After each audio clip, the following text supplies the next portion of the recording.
कल यकीन माने जब देखा तो हमारी वो कोर कमेटी की मीटिंग थी, उसके अंदर भी पूरा हमारा डिस्कशन ही ये होती रही और एजेंडा ही ये रहा। देखें, एक तरफ जितने लोग गिरफ्तार हैं और भी जो ऐसे ही उठाए गए हैं, शेख रशीद साहब का आपको पता है, हसन न्याजी का आपको पता है, इमरान रियाज का पता है, हर रोज़ लोग उठाए जाते हैं और बिल्कुल गायब कर दिए जाते हैं। इसी तरह इनके हवाले से कल जो वाक़या आया, हम पूरा दिन इसी हवाले से बड़ा परेशान है और अभी तक वो वीडियो सामने सर्कुलेट कर रही हैं तो दिल बहुत रंजीता है। और ये बड़ा जुल्म है, बड़ी जुल्म की इंतहा है।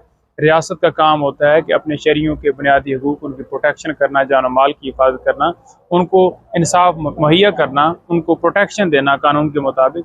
ये नहीं होता कि रियासत ही अपने मुल्क के अंदर जो लोग होते हैं उनकी दुश्मन बन जाए। तो ये बड़ा अफसोसनाक वाक़या है जी। कुछ और कैदी भी अभी तक जेलों के अंदर हैं, स्पेशली पीटीआई की खवातीन हैं जिनको बेल नहीं मिलने अभी तक मिल रही।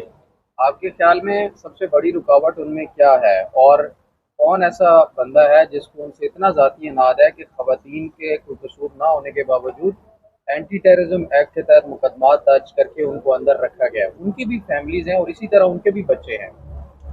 देखें मिर्ज़ा साहब, गुजारी ये है कि आपको पता है कि हर रोज़ बेंच बनते हैं, बेंच टूट जाते हैं। कसूर सिर्फ़ और सिर्फ़, या हल उनका सिर्फ़ और सिर्फ़ ये है, कसूर ये है कि वो पीटीआई से हैं और हल ये है कि वो प्रेस कॉन्फ्रेंस करें। तब वो दूध की धुली हो जाएंगे, उनके केसेस भी ख़त्म हो जाएंगे, उनके रेफरेंस भी वापस भिजवा दिए जाएंगे। अगर वो पीटीआई से ताल्लुक़ रखते हैं तो फिर ना उनकी ज़मानतें लगेंगी, उनकी बहनों को उठाया जाएगा, उनके बच्चों को उठाया जाएगा, उनके कारोबार बंद किए जाएंगे, उनके घरों में छापे मारे जाएंगे, उनके रिश्तेदारों को उठाया जाएगा, उनके ऊपर एफआईआर दी जाएंगी और ऐसी ऐसी एफआईआर दी जाएंगी जिसमें बगावत और मुल्क की दुश्मनी और 302 और दहशतगर्दी की दफ़ात, जितनी दफ़ात उनको मिली हैं सारी उसके अंदर लगा दी गई हैं। और देखें, हमारा जो माशरा, हमारा जो मुल्क है और हमारा जो मज़हब है, वो औरत के साथ बड़ा उसके ऊपर लीनियट व्यू है कि एक तरफ अगर मर्द हो और औरत को प्रायोरिटी दी जाती है। इसी तरह कानून की ज़ुबान में भी हमेशा जहाँ पर मर्द की जो है बेल, वो उसके चांसेस कम हो और औरत की उस निस्बत जो है वो लीगली तौर पर भी व्यू होता है कि इसको बेल जो है ना वो ज़्यादा उसकी जो है जल्दी मिलनी चाहिए। लेकिन ऐसा नहीं है। यहाँ पर आप देख लें कि सड़क के ऊपर जो है बालों से घसीट कर पुलिस वालों ने उन्हें पकड़ कर जो है वो ले गए। हालांकि खवातीन जो है वो पुलिस वाली हैं, अगर उन्होंने कोई कसूर किया है तो उसका पूरा प्रोसेस है कि उसके ऊपर कोई एफआईआर है या कोई ऐसा वो काम कर रही है जिसके तहत वो अगर उसे अरेस्ट करे भी तो लीगली तौर पर करे। ये तो कोई नहीं है कि उससे बालों से पकड़े, पाँव से पकड़े, कोई बेचारे वो कांटों के साथ लग रही थी, वो आपने वीडियो देखी, हर रोज़ देखी। तो ये किसी पाकिस्तान मुसलमान, और ये तो है ही है, लेकिन दुनिया की किसी स्टेट में हमने नहीं देखा कि कहीं पे इस तरह से सलूक किया जाता है। कौन कर रहा है? हुकूमत पिछली तो चली गई है, अब जमानतें कौन नहीं होने दे रहा, जबकि सनम जावेद के वालिद ने कहा कि नवाज शरीफ और मरीम नवाज का भी इसमें हाथ नहीं है।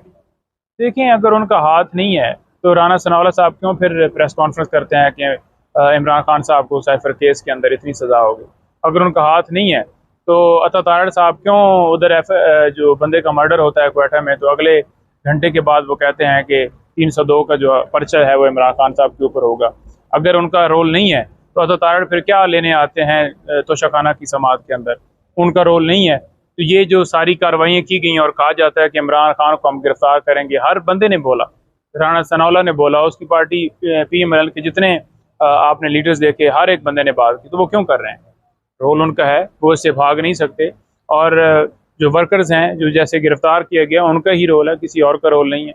और दूसरे नंबर पर ये है कि ये तो सिलसिला चलता आ रहा है ना, हुकूमत जो भी आती है वो पूरा उसको प्लान सेट दिया जाता है कि आपने ये करना है, अदालतों के ऊपर प्रेशर डाला जाता है।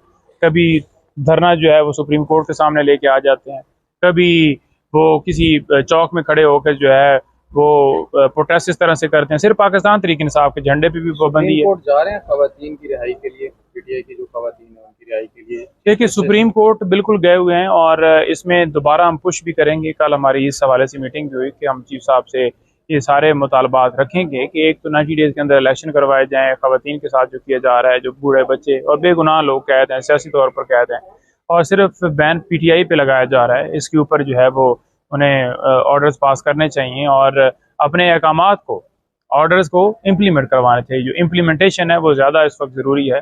ऑर्डर्स हो जाते हैं लेकिन आगे इम्प्लीमेंट नहीं किया जाता। बहुत शुक्रिया। Thank you.